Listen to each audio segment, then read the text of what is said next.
Ibi byiza nshuti bakunzi ba Theo Barasa Network. Nimukore subscribe, like ndetse muna sharing. Twerekeze mu makuru ari kuvugwa mu burasirazuba bwo hagati. Bimeze bite mu burasirazuba bwo hagati? Burasirazuba bwo hagati intambara yongeye gukara. Yatangiye kuri iki cyumweru iracyakomeje n'ubu no muri iki gitondo bari bakirasana. Intambara mu burasirazuba bwo hagati yinjiye mu kindi cyiciro giteje akaga kuko Leta Zunze Ubumwe za Amerika biravuga ko zagabye ibitero bishya bya gisirikare mu majyepfo no mu burengerazuba bwa Iran nyuma y'ibitero bya Iran byo kwihimura ku birindiro by'abanyamerika mu kigo cya Persi. Amakuru avuga ko hari ibisasu byumvikanye muri Keshem, Bandar Abbas, Bushehr, Ahvaz, Abadan, Khorramshahr, Sirk, Jask, Kondab n'indi mijyi myinshi ya Iran. Nubwo ingano y'ibitero itaramenyekana neza ariko ibisasu byumvikanye hirya no hino mu gihugu cya Iran. Ubuyobozi bukuru bw'igisirikare hariya mu burasirazuba bwo hagati bw'abanyamerika CENTCOM bwavuze ko ibitero bagabye babitegetswe na Perezida wa Leta Zunze Ubumwe za Amerika Donald Trump nyuma y'uko atangaje ko agahenge kavuyeho.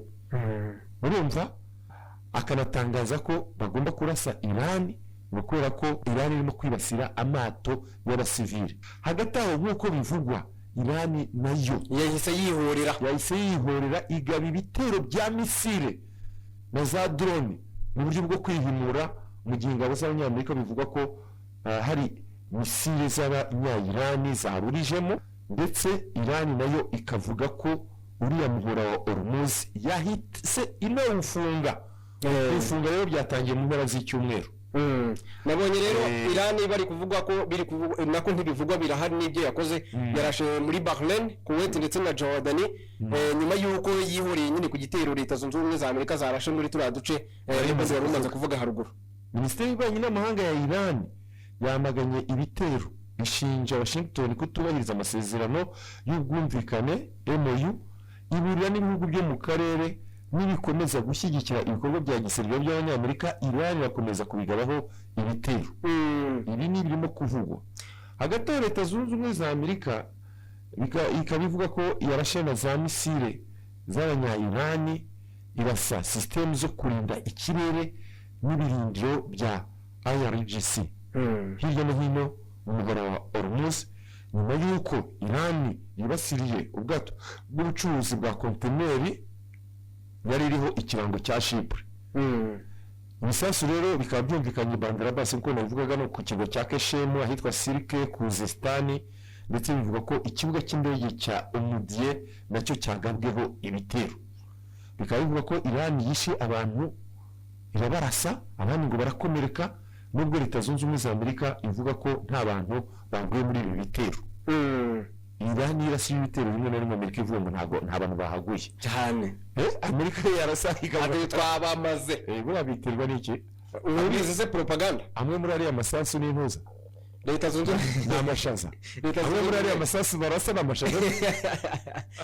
Ubundi Leta Zunze Ubumwe za Amerika zikoresha systeme y'itangazamakuru ndetse n'amafilime mu kwigaragaza neza. Niyo mpamvu rero buri bintu byose bagomba kugaragaza ko batatsinzwe, nubwo baturasheho bagasenya ariko nta bantu bahaguye.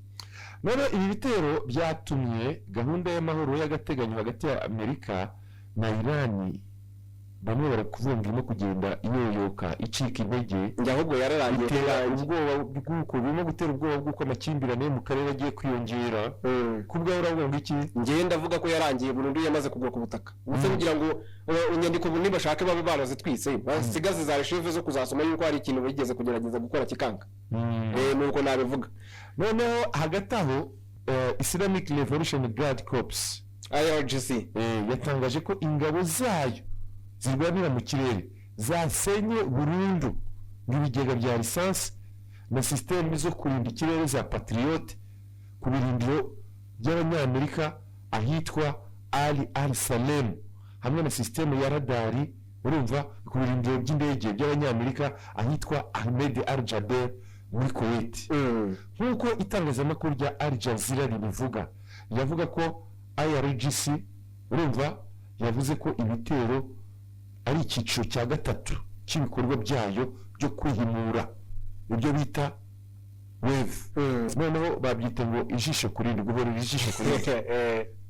Bavuga ngo œil pour œil mu gifaransa, amaso ku maso, dent pour dent. Urumva ku bikorwa bya gisirikare by'abanyamerika ngo bikomeje inaburira Washington. Urumva Iran yaburiye Washington ko itazakomeza Washington kugira uruhare mu muhora wa Hormuz, yongeraho ko ibikorwa bikomeje kandi Iran ariyo ikomeje kugenzura uriya muhora yanawufunze. Ariko Donald Trump hagati aho we ntabwo yemera ko uriya muhora wafunzwe. Abanya Iran bawufunze aravuga ati ntabwo wafunzwe. Urumva rero ahangaha reka nkubwire habamo n'iki n'intambara y'amagambo. Intambara y'amagambo niyo ikomeje cyane hagati aho. Nagira ngo nkubwire nyine abantu twumva none ahangaha impamvu ibitero byo ku rugamba n'imirwano hagati y'Amerika na Iran byongeye kubura ku buryo bukomeye mu burasirazuba bwo hagati, cyane cyane kuri uyu wa mbere. Nuko urumva imirwano n'ibitero bikomeye hagati y'Amerika na Iran byongeye kubura kuri uyu wa mbere kubera isenyuka ry'amasezerano y'agahenge babivuzeho MOU.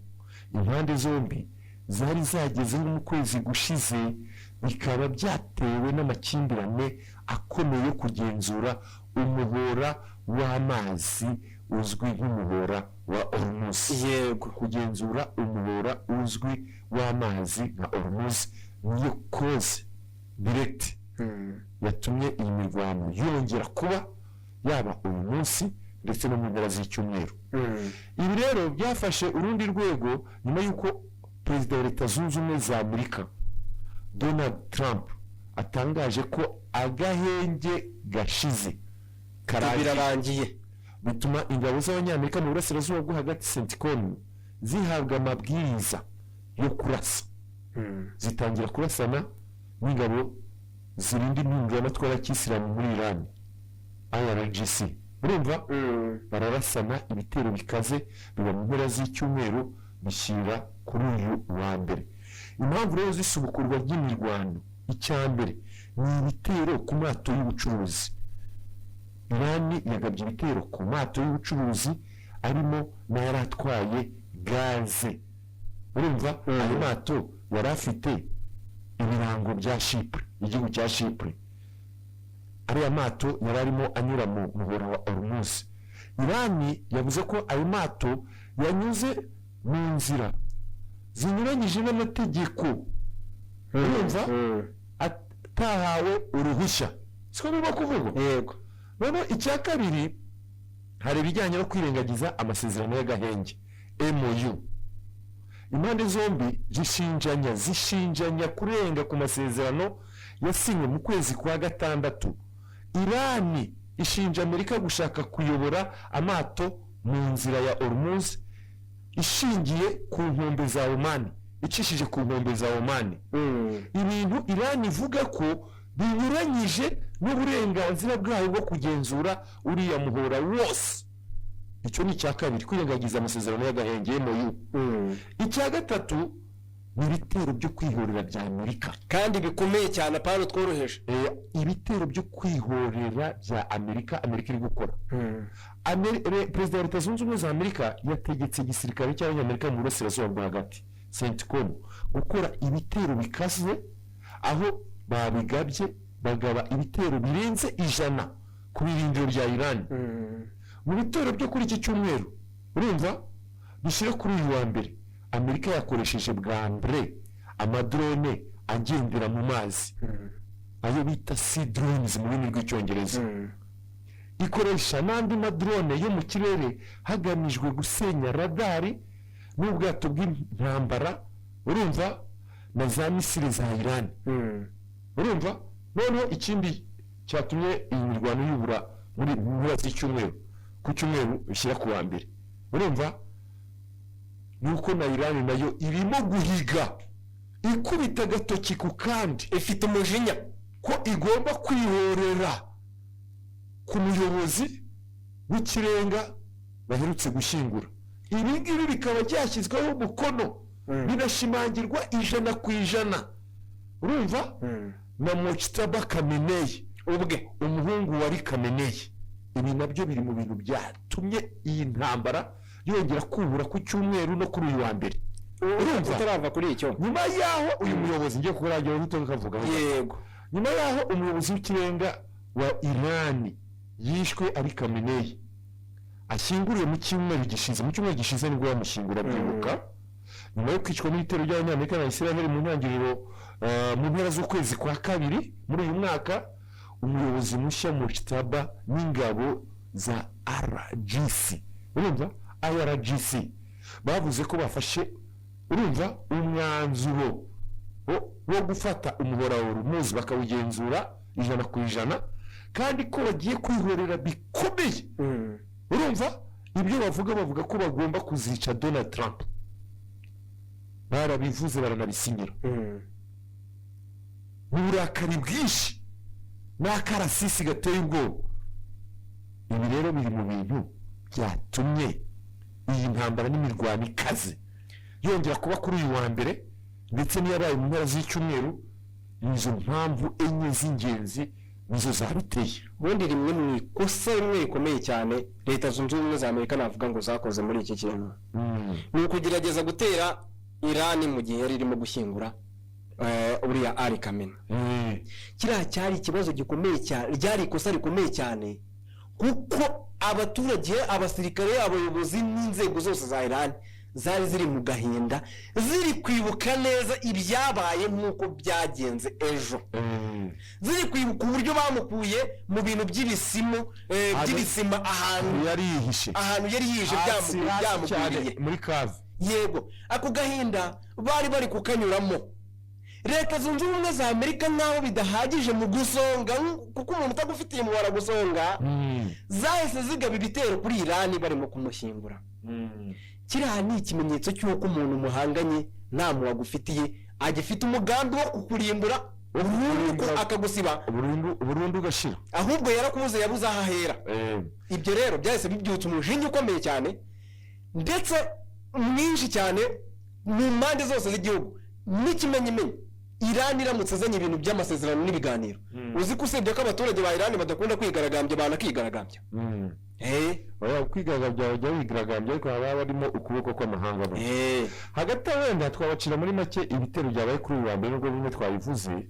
Iran yarashweho ibitero birenga 100 by'Abanyamerika cyane cyane mu mijyi y'amajyepfo nka Bandar Abbas, ahitwa Jaske, n'ahandi umusirikare mukuru wa Iran yapfiriye, no ku birwa bya Qeshem. Iran yo irasa muri Kuwait. Iran muri Kuwait yarashe Iran yarashe ku birindiro by'Abanyamerika byitwa Ali Salem Airbase ndetse no ku ndetse n'ahantu hacukurwa za peteroli, hacukurwa ibikomoka kuri peteroli. Ikindi muri Bahrain habaye za sirene za zindi utugira tuburira abaturage kwihisha muri iki gitondo. Twagendaga tuvuze induru tubwira abaturage kugira ngo bihishe kubera ko Iran irimo gutagetinga ibirindiro by'Abanyamerika, by'ingabo z'Abanyamerika barwanira mu mazi mu gihe bashobora kuba bagaba biriya bitero hariya.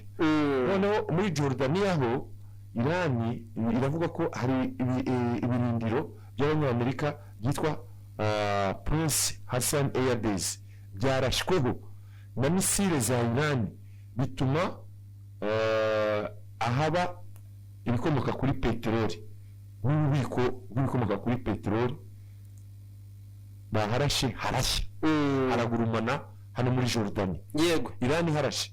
Ikindi yongera irasa muri Katari no muri Leta Zunze Ubumwe z'Abarabu.